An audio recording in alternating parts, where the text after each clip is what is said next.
back? Yeah. I thought you weren't insane anymore. What are they saying? He wants to go back from where they came. Citadel. What's there to find at the Citadel? Green.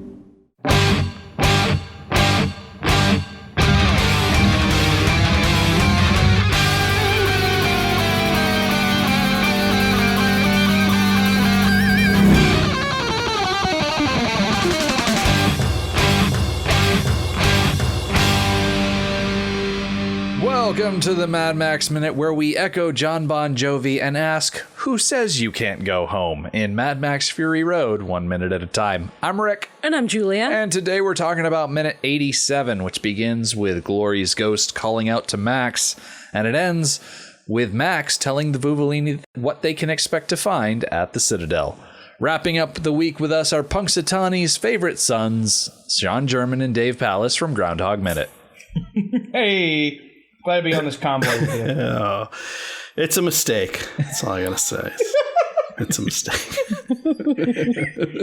Now, I can't remember off the top of my head. Has anybody done the Ghostbusters movies 1 minute at a time? Yeah, that's the they did the first one. The Crane Boys. Yeah, Brady Crane and Brady Kyle? and Kyle Crane. Yeah, they're good Ghostbusters. They still got to come back for those sequels. They covered it in, I think, a Patreon episode. They just did the second one. It's just like a one shot, and then a new group of guys did the sequels to the Orheon for Jurassic Park 2. Okay, I gotcha. With the sudden appearance of the ghostly image of Glory appearing down on the dunes, I'm like, woof, we're getting into ghost territory here, especially considering that she's down there shouting up at Max in her ghostly way. Come on, Pa, let's go. It's a terrible little girl voice, but it's the best I've got. I really have a problem with this. The fact that she calls him Pa? Yeah. What the heck? All right. The whole Glory thing is confusing enough to people who haven't read the comics, which I think is unfair. Yeah. Mm-hmm. But then to throw in this Pa label, you think that Glory is meant to be his child that died in the first movie, which is all wrong. I'm willing to bet that this line in particular, the folks over at Avalanche saw this and assumed, because apparently none of them had seen the first movie, which is a travesty in and of itself, that a video game company would be allowed to use a licensed property like Mad Max when the people in the writing staff haven't seen all three of the movies and deeply analyzed them like we have. To just assume, oh yeah, the little girl is totally his daughter, and before the apocalypse he had an in-ground swimming pool with his wife who didn't have curly hair, and I'm like, come on. Come on. I almost ejected the game at that point and stopped playing on principle alone, but I stuck with it anyway. I played the game. I'm actually trying to remember. I don't remember the flashback to what the video games version of Mad Max had. Oh, it's like 15 seconds at the very beginning of the first cutscene. You never see it again. Yeah, okay. Then yeah, I'm like Google searching. I'm like, no, I got nothing. Yeah, but it's like a quarter of an episode if you're doing it 1 minute at a time. So. That's a good point. That's only 15 seconds in a game. Meanwhile, it's not even a full second in the movie that we spent 5 minutes on. Yeah, I can't imagine doing a minute-by-minute breakdown of a video game. Like, okay, this is the opening cutscene. This lasts about 2 or 3 minutes, and then, all right, for the next 45 minutes, here we are driving around the open world trying to unlock stuff.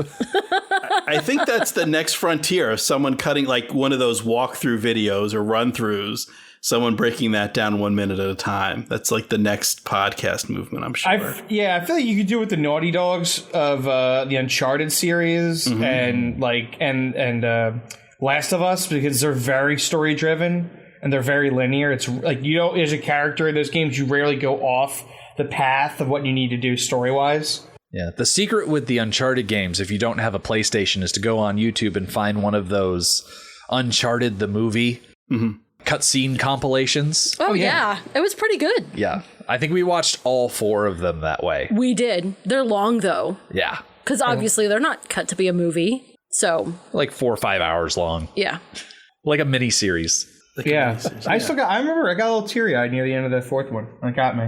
Yeah, where it cuts away and it's like been several years, and Nate and what is it, Elena Is that her name?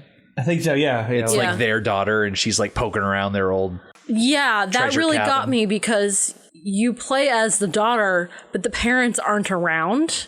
So I feel like they're trying to get you to believe that they died and she's being raised by somebody else. It was a rough few minutes until you ran into them.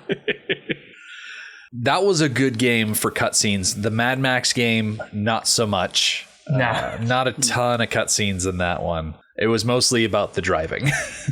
Yeah, the gameplay loop though kept me addicted to it. So, like I said, like there's been worse IP based movie games. So I'll take that. You know, that was the one that like it did fine. It did a fine applicable job. I bought it. I played it. I enjoyed it. Yeah, I think I've said this before, but I think the hand-to-hand fighting might be my favorite part of that video game, just because the sound design and the way they animated it made it just seem so heavy and impactful, and it was so good.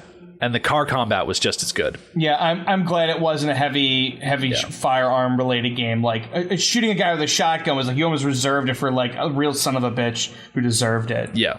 And so speaking of son of bitches,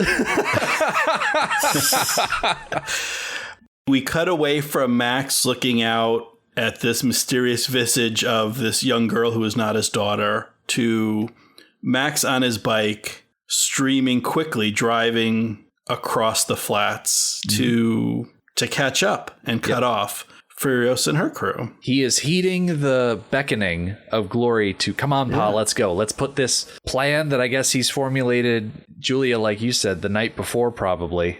And he is chasing them down. And it hasn't been that long. They haven't been gone for that big of a span of time. And they're probably not going that fast because they are dragging these sleds behind the motorcycles. And so Max is able to catch up to them rather quick.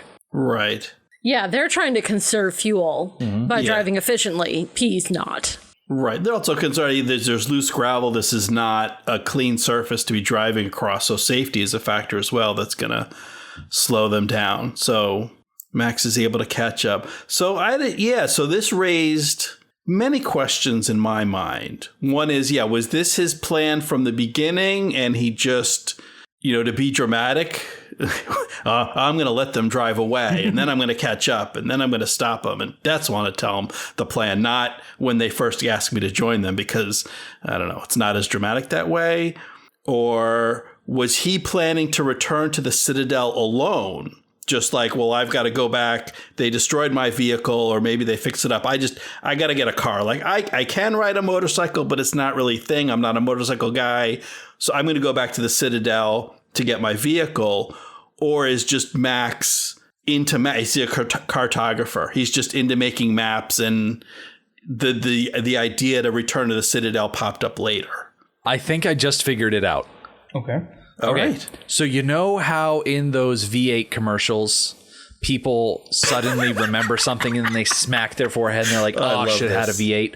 When Glory did that thing where she put her hand out at him and he smacked his head, that's where it dawned on him. Oh, brand new idea. Should have just gone back. Should have gotten a V8. Should have just gone back to the Citadel and get a V8. Yeah. Go back to the Citadel. Gotta get a V8. And now I love that. Glory's like, hey, take this idea that I just gave you by smacking yourself in the forehead and go share it with the people. Yeah. Spread the message.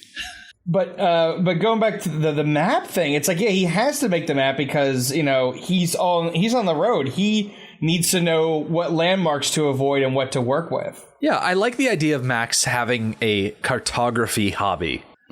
Because you can't do board games. You're not going to find all the pieces in the wasteland. You can't read books because they're all going to be eaten by moths or burned as fire fuel for warmth or something like that. Crosswords, no one's publishing crosswords, so why not be a cartographer? Have these little scraps of paper that you paint up using blood from your thumb and have them handy. Yeah. Well, I guess it makes sense because he'd want to know, there's the Citadel and Gastown and the Bullet Farm, and then there's Thunderdome. Like, all these different city-states have popped up, and they have their spheres of influence and different gangs you got to look out for, and maybe possibly different people that he's made alliances with. So if you just don't want to wander the wasteland randomly. You want to know that you're wandering to new areas and kind of mapping out where you've already been. Yeah, and maybe put little notes about, okay, don't go here because I wronged this person. Yeah. Maybe definitely go back here because these people like me. Right. It's one of those, all my exes live in Texas, and that's why I hang my hat in Tennessee. Yeah. It's like, all right, I blew up the refinery here. I destroyed the pig farm over there. Oh, I'm not welcome back in that place. Now, Max, as he catches up to the Vovolini, he pulls in front of them, parks his bike. And in seeing all these motorcycles, I know we talked on Monday about, well, where are they going to carry all this stuff?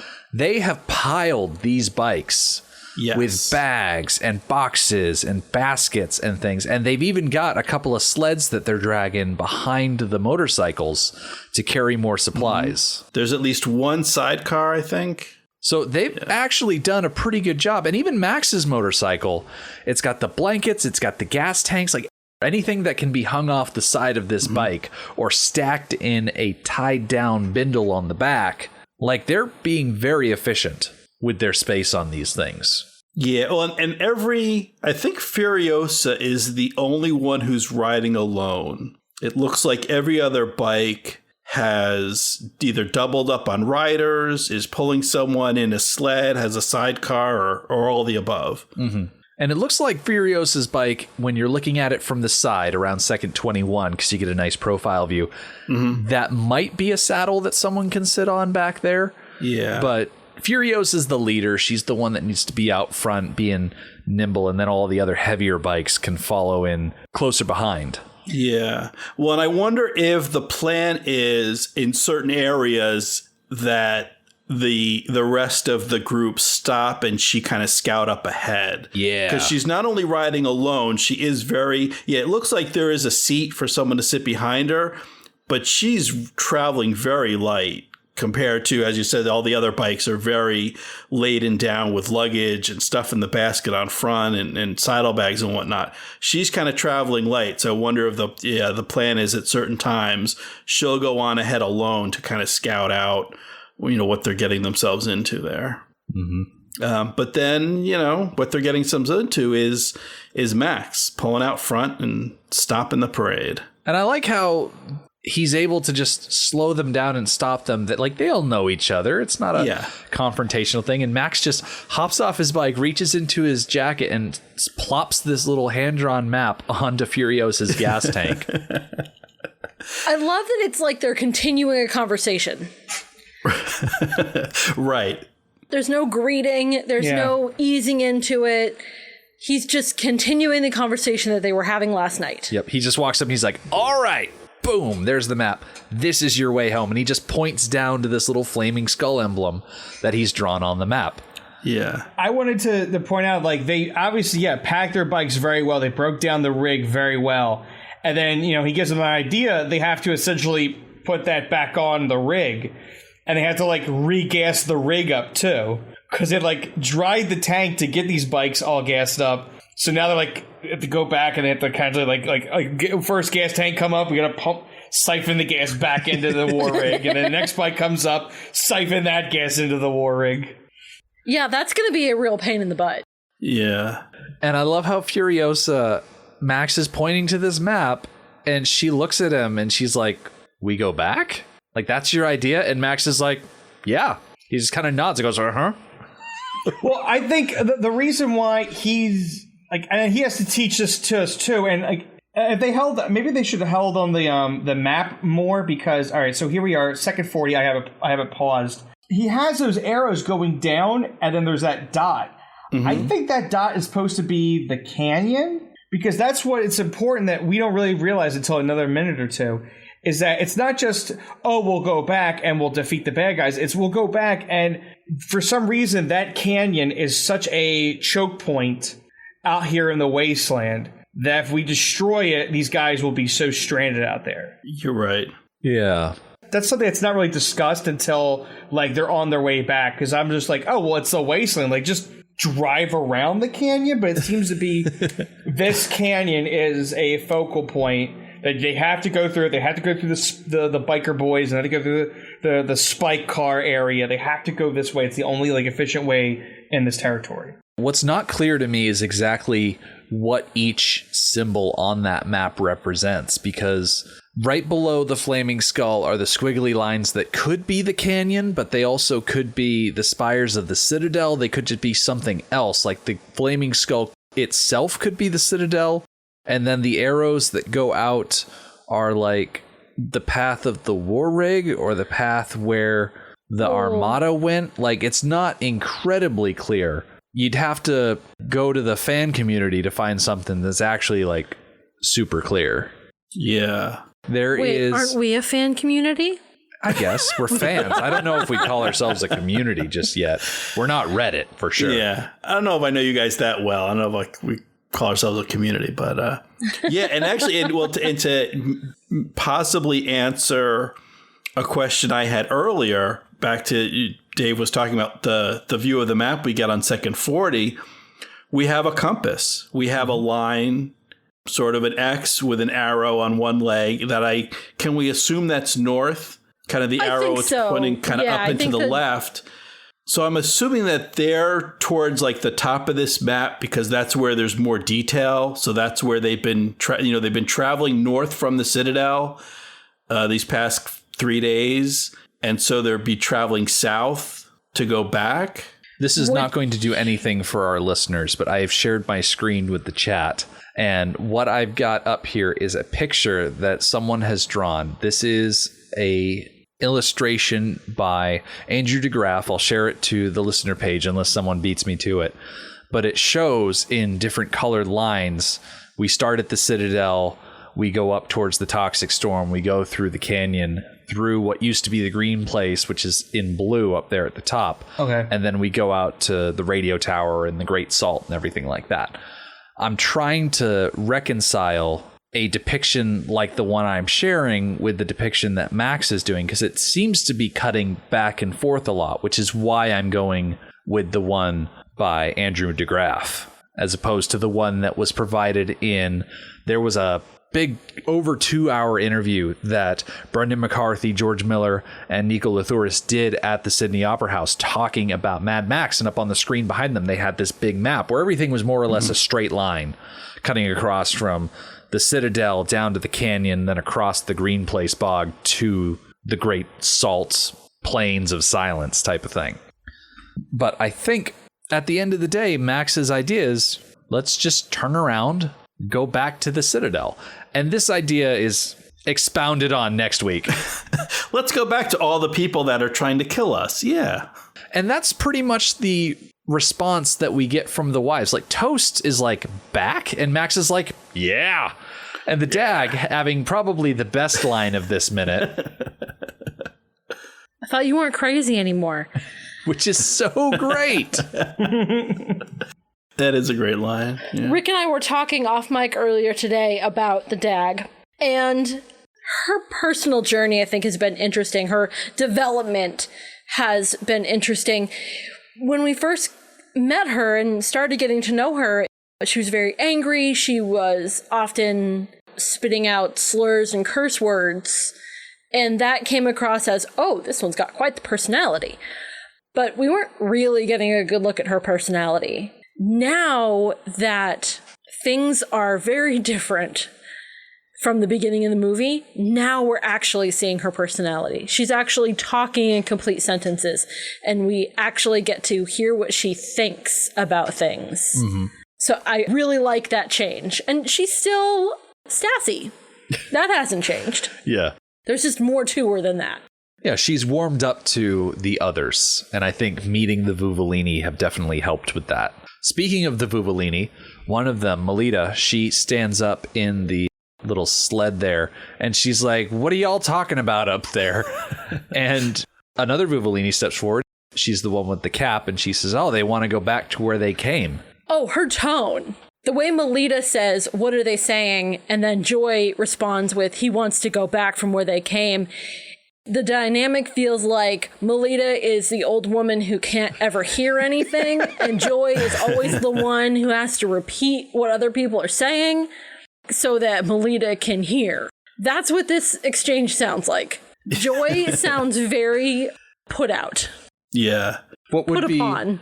This is the old couple in the theater, like when they're whispering in the last minute. What did she say? She said they want to go back. Well, why do they want to? Wait, why does she want to scratch his back? That's not what he said. He wants to go back, not scratch his back. Huh? What? Honestly, you can't blame Melita. She's been sitting behind that motorcycle listening to that engine noise for the last however long. She's probably got a little bit of ringing. I'm willing to bet they don't have great hearing protection in the wasteland. Yeah, but between all the roaring engines and the gunfire, I'm imagining this is a world that's just full of hearing problems. Nobody hears anything in this world. They probably think that ringing in their ears is just nuclear waste related. Yeah. It's probably Fallout. Fallout doesn't make your ears ring. Well, whatever. Tinnitus. This is sort of another trope of these well, not the original, not the first Mad Max, but the Road Warrior and Thunderdome, and here again in Fury Road is Max talks the loner game. And he certainly portrays himself as a loner who, you know what? It's me against the world. You're on your own. I don't wish you ill will. I'm not trying to sabotage you, but I'm looking out for number one. And then he always seems to end up helping people anyway. He can't help himself. He can't help himself. He's just a big old softy.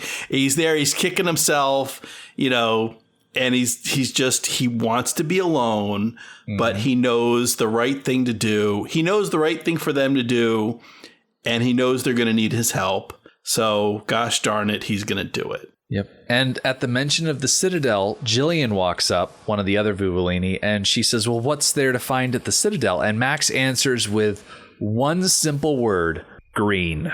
You're looking for green. There it is. And and he's, just sometimes people do that they walk in and they boil a problem down to the essence and the solution that immediately becomes obvious after someone else says it. So what are you looking for? Green. Well, I know a place where there's green. You're not going to like it, but it's green. You're not going to think it's a good idea when you first hear it, but you're looking for green. Where's the one place we absolutely know is green? The Citadel. Now, I know we're definitely going to talk about this next week, but that's a different set of guests. So I want to pose this question to you, Dave and Sean. Is this a good plan? No. Okay, well, that's this is a horrible plan. This is an insane plan. I mean, it spoiler alert, I think we've all seen the end of the movie. It works out well, but it's incredibly risky. Yeah, because as I said, he has to explain. I have to know the area for him to say this canyon. If we block this canyon, they're pretty much screwed. I go all right. Once I hear that plan, I may understand it more. Be okay, I get it. We'll blow up the rig and then we can or at least blow the trailer of the rig and then we can take it back.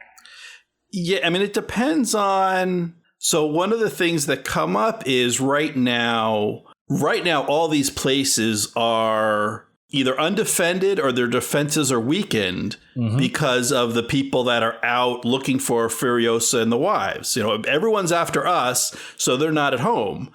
If they can circle back and somehow get back to the Citadel before Joe and everyone else, okay, then if you can get in and close the door behind you, that's good. But they're chasing you. So if you just turn around and go back from where you come from, that means those people that are chasing you are now between you and where you're going. So they're no longer behind you. They're now ahead of you and you're going towards them. And again, it happens to work out well, but this is incredibly risky. Yeah. even knowing how it works out, I still got to say, I don't. I mean, Furiosa obviously goes for it. Somehow he's able to convince her, and she's an intelligent person who's able, not just capable in the moment, but who's able to plan and think ahead and make contingencies and all that kind of stuff. And somehow he convinces her, but this is not a good plan. This is a very bad plan. I think the best thing that worked for him was that they actually were able to kill Joe, because if they came back and there's no sign of any of them, I don't know if it would take longer for them to win the city over. Right, because even if they get there first, even if somehow there's some shortcut or they're able to go around something, they get back before Joe.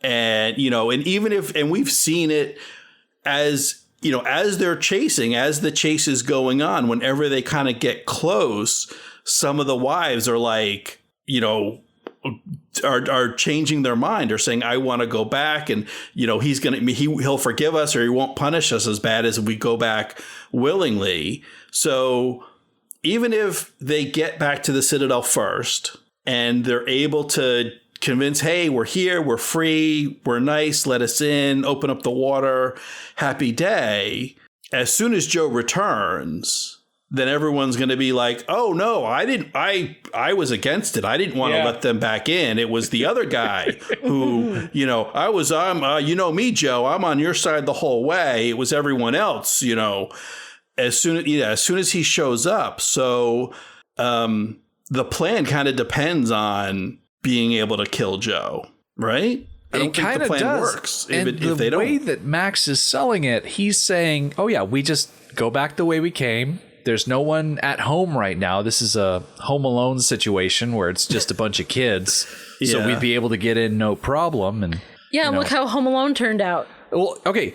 The Citadel, yes, it is only defended by the sick and infirm war boys and the war pups. But if each one of those war pups has the ingenuity and penchant for trickster-based violence, can you imagine like a whole gigantic fortress full of Kevin McAllisters? Yeah, good point. Paint cans everywhere, I tell you. Yeah.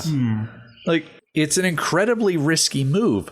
And Max is going to say next week, and I apologize to our listeners for dipping into next week's material for the sake of today's episode, but if they keep going on their current trajectory, there's nothing but salt. It's that meme from The Last Jedi where the guy puts his fingers on the ground, puts it to his mouth, and then spits it out and says, it's salt.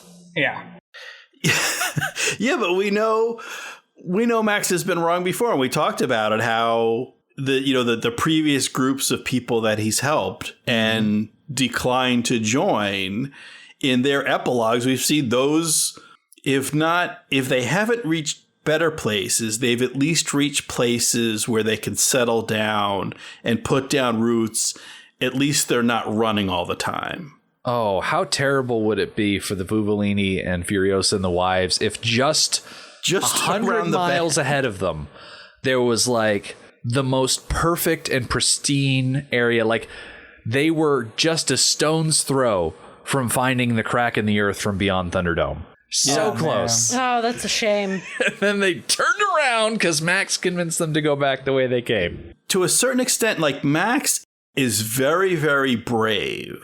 But in another sense, he's not. In another sense, he is very much a slave to his worries and his fears. And he'd much rather go into the fight that he knows than the peace that he doesn't. Okay, I'm going to come out of left field right now. What if Max knows exactly where the crack in the earth is, and he knows that Furiosa is leading the Vuvolini and the Wives towards the crack in the earth, and he is purposely pulling them away from that area so that way he can keep it isolated? Maybe. Well, yeah, because we've been positing that he is, sort of one of his hobbies is cartography. He's been keeping up with this map all along. So he must have mapped other places. He didn't just map this little bit between the Citadel and the salts where they stop. So yeah, he probably knows, at least if not the crack in the earth, and if not exactly, if he didn't start mapping at that time, he would at least have a sense of the general direction they should go in, or at least know a place where, like, listen, I drove here and there was water and I didn't get shot, so maybe that's a place you could go. I would actually argue against that idea, Rick, because as we talked about in Thunderdome, as a problem for the group that stayed, the waiting ones, is that most of their breeding women left. Mm-hmm. Well, what do we have a group here? Breeding women. That's a good point. And enough years have passed that the boys and the men have grown up to be age appropriate to the young women who are in this group. All right. I want to pose this because I don't want to go too far into it, because I want you to talk with your other listener, your guests in the coming weeks. Because I looked at your map again, and yeah, there was obviously the convoy that came from the Citadel, convoy from Gastown, but it looks like the Bullet Farm, it only shows one vehicle from Bullet Farm, the man himself, and like his few cronies on the vehicle. I'm not saying that's that's movie accurate, but we go through. Let's say okay, so best plan. They go through the canyon. They hit the trailer, blow the canyon. So no, these guys get back. Okay, fine. Let's assume even so. Let's say they just die off from thirst because they're lost out there. They can't get back. So it's like you get the Citadel, but yeah, you have to make sure that like Bullet Farm and Gastown don't turn into like chaos, because the Citadel can survive on its own, because between Mother's Milk and the water, they can survive on the bare necessities. Yeah, they've got food. They have food. Yeah. They don't have to go anywhere, technically, so they don't need gas. They don't need to kill people, so they don't need bullets. So the other two would then become dependent on the Citadel. So it's kind of like a renegotiation of where Furiosa's be like, all right, I'm in charge now, and here are the new rules, Yeah, but I see what you're saying. But if you're, your example, you're the Bullet Farm. Yeah. And suddenly there's this uprising over at the Citadel, and Immortan Joe's gone. Bullet Farmer's gone. And so you're like, if you're whoever's left in charge there, you're like, well, this is not good, because I don't want my people getting ideas and trying to overthrow me. Yeah, I think this is just stirring up a whole boatload of trouble. And that is a good point. Like, Gastown and Bullet Farm, we don't know how they exactly work, but there must be people who live there. Like, Citadel just seems to have a lot of people who are there because they have nowhere else to go, and they go there for the water, and they look up to Joe as a god. Mm-hmm. But yeah, people who live at Bullet Farm and Gastown, they're just like day in, day out. They do their job. They probably have their families in that refinery, building the bullets, building the gas, not causing any problems. They go, oh, good, the water and milk supply is in, great. All right, we'll spread the rations out and stuff. I feel like the Citadel is where a lot of the, like, homeless are, because they don't know where to go, and they don't have any body jobs. So it's just like they live in hovels, and they go when the water and milk are given out. I feel like the people who are at Gastown and Bullet Farm are only workers. They're only the foremen, because there's no point being at these places because they produce nothing that has you survive on. You can't eat bullets and you can't drink gas. Okay. So I feel like all the, I wouldn't say moochers, but like the people who they're too weak to do anything, they only just they don't want to die. And Joe goes, all right, you see me as a god under my protection, I will give you some water and milk every so often. Yeah. So that's why I feel like, I think 90% of the population between these three places are at the Citadel. So it's not a people problem of overthrow. I think they would be they're obviously happy. We'll see them with Furiosa and the ladies coming back. But it's like the people at those other two stations, like, hey, we're just doing our jobs. Yeah. And like Furiosa comes in, it's like, we have to negotiate so we don't die of starvation. We don't want to kill you. We don't want to blow you up or anything. But at the same time, like, we will need you to find a new rig.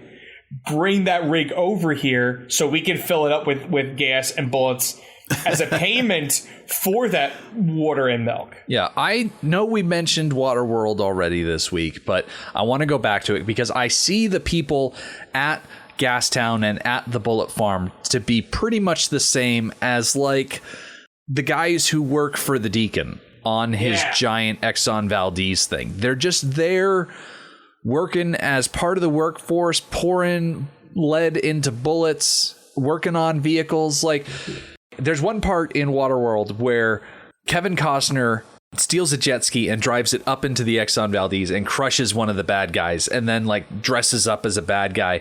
And it's discovered by other dudes in that area. Oh no, one of our guy is killed, and they make fun of him for it and don't think anything of it.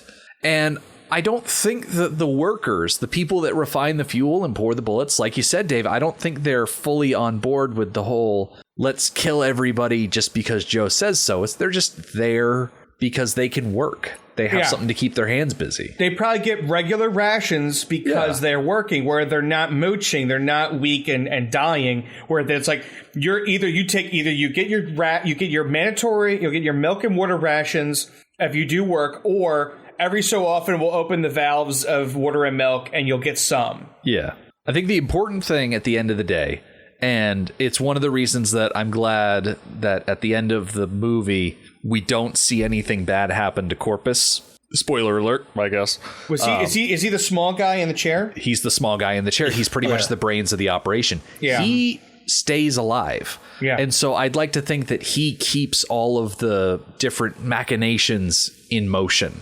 Like he keeps the supply runs going. Obviously, they're going to have to figure out something else because they don't have the war rig anymore. That was like their number one. Yeah. Produce and milk and water mover. They're going to have to replace that. But I'd like to think that they could just keep everything going. Do we know of any other gangs outside of Spiky Boys and Biker Boys? Because they seem to be like they were in the canyon, but maybe there's more spike cars out there that could be a problem. You know, seeing a power vacuum's go on. They have a lot of the armies going. A lot of the war boys are not there. So Spike guys go, you know what? What if we just came in and we just drove our Spike trucks in and killed everybody and took what we wanted? You know, like now you have to worry about that.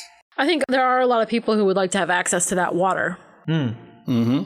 And yeah, if Furiosa and the Wives, after taking control, they're going to need to maintain the loyalty of whatever war boys and war pups are still there, because they need an army. They need to defend themselves against the other entities out there.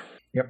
I would like to imagine that the Wives take the Citadel, they take it over, and then several days later, a whole bunch of war boys come limping back to the Citadel, leaderless and beaten, and they're just at the bottom like, hey, can we come up? We promise we'll play nice. Yeah. Witness. Yeah. But so you're thinking like Gastown and Bullet Farm, they're fine as long as the Citadel's willing to trade. Like, okay, we still need water. Yep. And, you know, if you're willing to trade for us so we can get that water, we don't care who's in charge. Yeah, I think as long as to make a Dune reference, as long as the spice flows, everything will be fine. Yeah. I mean, which is kind of like leaving aside the icky bit of that. I'm sure they're not properly cleaning and sanitizing that rig. Yeah. The same rig that's, you know, it goes one way full of water and it comes back full of gas. And I'm guessing neither of those is actually very clean. There's a lot of gas in that water and a lot of water in that gas. This water shipment tastes a little oily today. Yeah. Man. Yeah. All right. Well, that's pretty much us here at the end of the week. Before we go, Dave and Sean, could you tell the nice people listening where they can hear more of you? Yeah, I worked on, by this point, hopefully I'm done, or at least wrapping up, on 5 Minutes of Mystery. I covered the 1999 superhero comedy ensemble Mystery Men. I've had both Rick and Sean on, and we have a lot of fun talking about superpowers and funny food and what a world to live in there. What a world. And Dave and I also did a podcast, Groundhog Minute, where we covered the movie Groundhog Day 1 minute at a time, much the same way that Rick and Julie are covering Mad Max. So and you can find that at groundhogminute.com. And then I also got a site at catandshawn.org, and I've got links to all my podcasts and my guest appearances. And if you're interested in which Flaming Carrot comic books I have and which ones I still need, there's a list of that as well if you go to catandshawn.org. All right. Ooh, I will say this, because this will come out in October.